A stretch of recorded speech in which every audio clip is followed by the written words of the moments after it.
ফর্মুলাটা কি আমাদের ax square plus 2xy plus by square plus 2gx 2fy plus c equal 0।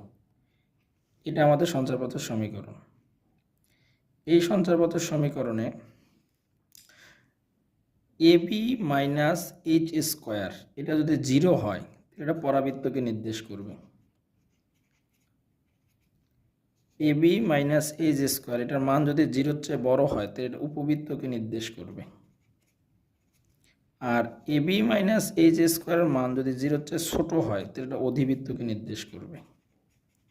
তাহলে আমরা ফর্মুলাটা দেখলাম, সঞ্চারপথের সমীকরণ অনুযায়ী আমরা দেখলাম যে ab মাইনাস এইচ স্কোয়ারের মান আমাকে বের করতে হবে কনিষ্কে আইডেন্টিফাই করার জন্য।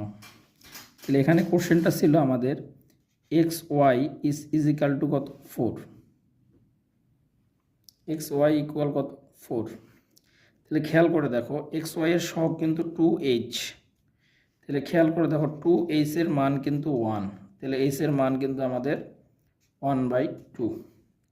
তাহলে আমাদের ফর্মুলা হলো ab minus H square, ab minus H square.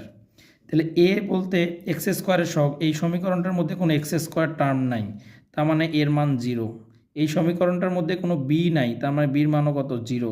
Minus H এর মান অলরেডি আমরা বের করছি, এইচ এর মান কত 1/2, তার উপরে স্কোয়ার দিলে কত আসবে আমাদের -1/4, তার মানে যেটা 0-র চেয়ে কি ছোট। তাহলে 0-র চেয়ে ছোট হলে কিসের সমীকরণ নির্দেশ করে? অধিবৃত্তের সমীকরণ নির্দেশ করে। তার মানে এটার অ্যান্সার কি আমাদের অধিবৃত্ত। তাহলে সঞ্চারপথের সমীকরণ থেকে এবার আমাদের